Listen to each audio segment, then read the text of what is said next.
Strongly bullish ASPI gained 8% yesterday, the 19th of September 2025. It was equally trending at some point.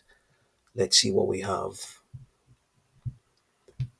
Yeah, it was as a result of speculation that, or rather, if you like, there was some excitement surrounding multiple potential catalysts, which includes the potential for the company to be included in one of the S&P 500, S&P indices or indexes.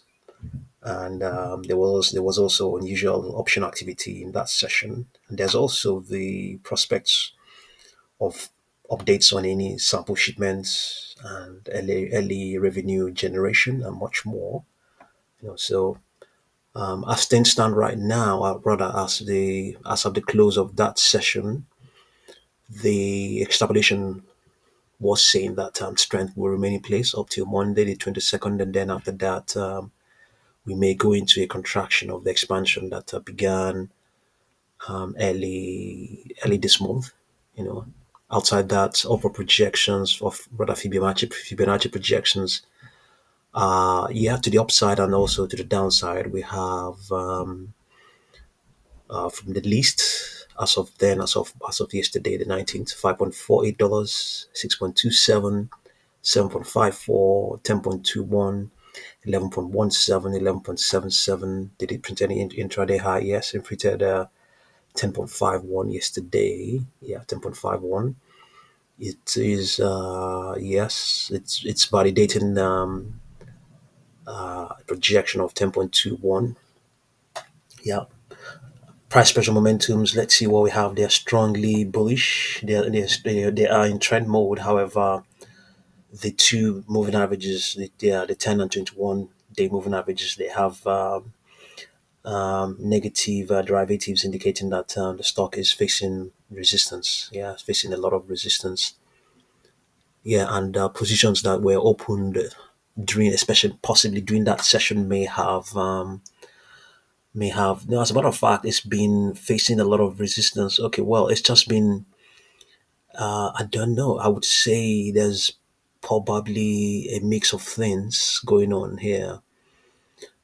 Yes, surely, there's a lot of resistance ahead. You can see that Fibonacci projections. You can see the stock is still within its consolidation phase. A lot of consolidation, started to consolidate from Monday, the 21st of July.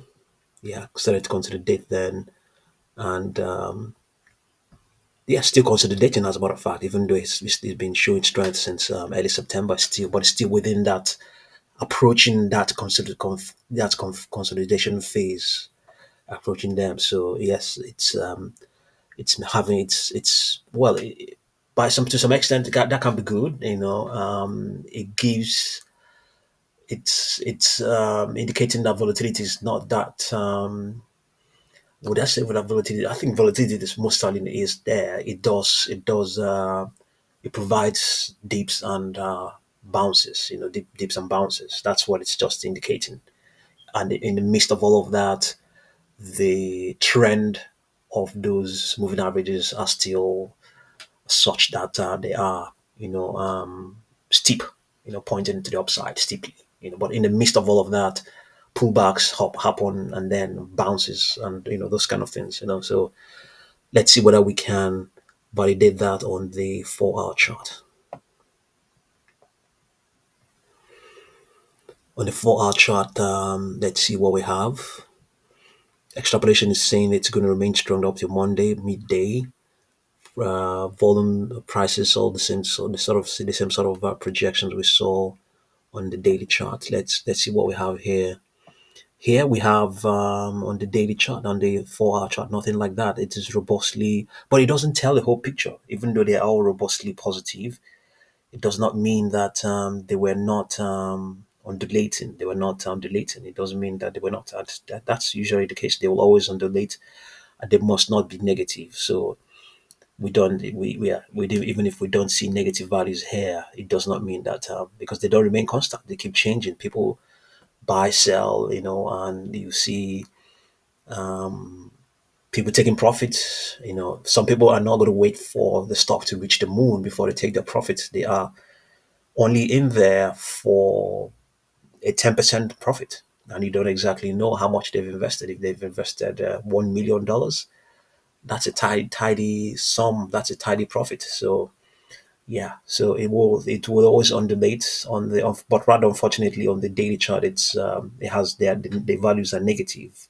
Just to buttress the point that the stock has indeed is, especially on that daily chart, is facing a lot of resistance. Okay, yes, yeah. In as much as they're still the same, it's still the same stock, but there's also on the reality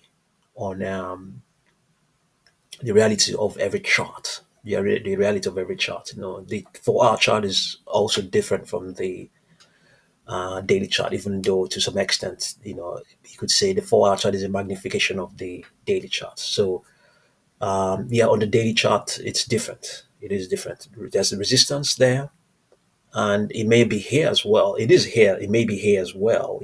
Yeah, likely to be here as well in the 4 hour chart, but it may not be pronounced. It may not be pronounced. It may not be. They may not be that relevant.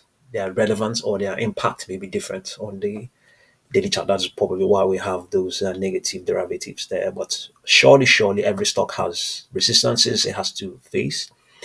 Even a highly volatile stock that is on short and gamma squeeze, there is always some resistance. Yeah. So yeah, the stock was trending. If you didn't know what the company does, the company produces specialist isotopes. Isotopes are species of elements. So you can have carbon. You have various species. So you may have a carbon 12, carbon 14, those kind of things. So they will just modify the number of neutrons they have. The neutrons are right in the core of the element. So for instance, carbon may have 6 neutrons, and then they will have another species that has 8 neutrons. So this is what the company does. It develops some of these isotopes, I believe. Then they also have another company, QLE. They want to spin off those company. That company supplies the fuels because ultimately these isotopes become fuels for